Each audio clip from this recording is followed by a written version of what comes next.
दोस्तों, Iran Israel की जंग महायुद्ध का रूप ले चुकी है और दुनिया भर में तीसरे विश्व युद्ध का खतरा मंडराने लगा है। ईरान ने अमेरिका, ब्रिटेन और फ्रांस को भी आज चेतावनी दी है। क्या है ये चेतावनी, बताऊंगा आपको पूरी बड़ी खबर विस्तार से। लगातार दूसरे दिन आज इजराइल ने फिर से ईरान पर हमले किए। कई सैन्य और न्यूक्लियर ठिकानों को निशाना बनाया। ईरान में जो परमाणु परीक्षण वाले ठिकाने हैं उनको इजराइल खत्म कर रहा है। इजराइल नहीं चाहता कि ईरान भी परमाणु शक्ति वाला देश बने। अभी एक दिन पहले से आपको पता होगा, इजराइल ईरान की जंग बहुत उग्र हो गई और इजराइल ने 6 जगहों पर एक साथ हमले किए थे, जिनमें से 4 तो ईरान के एटमी बम के ठिकाने थे, उनको तबाह कर दिया और ईरान के 2 अन्य सैन्य अड्डों को भी बर्बाद कर दिया। और इस जंग में ईरान की कई बड़ी हस्तियों की भी जान चली गई, जैसे कि ईरान के सेना प्रमुख, स्पेशल फोर्स चीफ और 2 परमाणु वैज्ञानिकों की भी मौत हुई। ये कुछ बड़े नाम जो आप देख सकते हैं। हुसैन सलामी ईरान में IRGC कमांडर इन चीफ है, ये मारे गए इजराइल के हमले में। इसके अलावा मोहम्मद बगेरी, ये ईरानी सशस्त्र बलों के चीफ ऑफ स्टाफ हैं। वहीं गोलम अली रशीद, ये खत्म अल अनबिया मुख्यालय के कमांडर थे। और भी कई बड़ी हस्तियों की जान गई बीते दिन इजराइल ईरान जंग में। और आज इजराइल ईरान तनाव के बीच भारत ने SCO के बयान से भी खुद को अलग कर दिया। SCO के बयान में ईरानी क्षेत्र पर इजराइल के हमलों की कड़ी निंदा की गई थी और उसे ऊर्जा और परिवहन बुनियादी ढांचे समेत नागरिक लक्ष्यों के खिलाफ आक्रामक कार्रवाई बताया गया था। हालांकि भारत ने कहा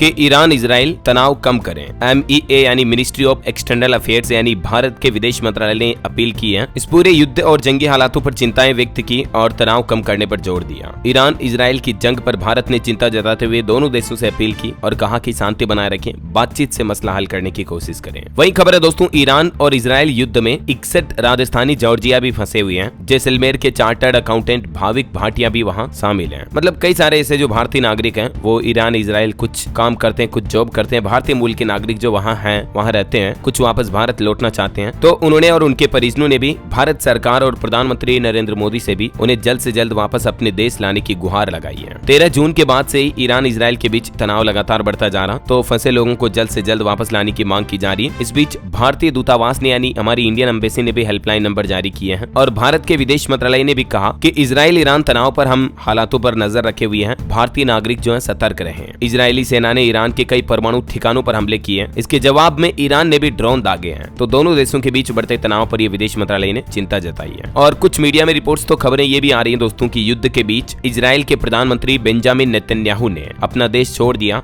ईरान ने मार गिराया 2 F-35 लड़ाकू विमान भी। ईरान इजराइल जंग के बीच ग्लोबल मार्केट भी डगमगाया। भारत में सोमवार को दिखेगी उथल फुथल। इंडिया के इक्विटी मार्केट में भी बड़ी गिरावट आने की संभावना है। और आज का लेटेस्ट अपडेट तो ये आ रहा है कि ईरान पर इजराइल के मिसाइल हमले जारी हैं। तेल अवीव को निशाना बनाने वाले रॉकेट लॉन्चर को भी IDF ने उड़ाया। ये कुछ तस्वीरें आप देख सकते हैं। कल रात से ही लगातार ईरान पर इजराइल फिर से एयर स्ट्राइक शुरू कर चुका है। दोबारा न्यूक्लियर ठिकानों पर हमले किए। बदले में जवाब में ईरान ने भी 100 मिसाइलें दागी हैं। एक दिन पहले तक इसमें 78 लोग मारे गए थे, 329 लोग घायल थे, जबकि आज मरने वालों की संख्या और बढ़ गई। इजरायली हमले में 138 ईरानियों की मौत हुई। इस बीच रक्षा मंत्री ने धमकी दी है कि अगर मिसाइलें दागी तो हम तेहरान को जला देंगे। ईरान ने दावा किया कि हमने तीसरा F-35 जेट विमान भी गिरा दिया है, जो लड़ाकू विमान है। ये तस्वीरें देखकर दोस्तों आप हालातों का अंदाजा लगा सकते हैं कि कितनी तबाही मची हुई है चारों तरफ। ये इजराइल की राजधानी तेल अवीव में भी ईरानी बैलिस्टिक मिसाइल से तबाह हुई इमारत की तस्वीर है। ईरान इजराइल टकराव की टाइमलाइन के कुछ वीडियोस आप देख सकते हैं। अंधेरे में निकले इजरायली जेट 6 ठिकानों पर हमला बोला। ईरान ने भी 100 से ज्यादा ड्रोन से पलटवार किया। और ऐसे में अगर ये जंग आगे भी लगातार और बढ़ती रही तो इसका ईरान इजराइल के साथ भारत के कारोबार पर भी बड़ा असर पड़ेगा, क्योंकि भारत कई चीजें मंगाता है, कई चीजें इंपोर्ट करता है, कई चीजें एक्सपोर्ट भी करता है। सबसे बड़ा असर देखने को मिलेगा कच्चे तेल की सप्लाई प्रभावित होने से। भारत में महंगाई बढ़ सकती है, पेट्रोल डीजल के दाम बढ़ सकते हैं। ईरान इजराइल टेंशन की वजह से, क्योंकि एक ही दिन में कच्चा तेल 10% तक बढ़ गया, क्रूड ऑयल के जो रेट हैं वो, तो इस वजह से फ्यूल के रेट बढ़ सकते हैं। और इसके अलावा ईरान इजराइल संघर्ष की वजह से ड्राई फ्रूट्स यानी काजू बादाम दाख वगैरह इन चीजों के दाम भी बढ़ सकते हैं। अब सबसे बड़ा सवाल कि आखिर ये जंग कब तक चलेगी, क्योंकि पहले इजराइल ने ईरान को तबाह किया,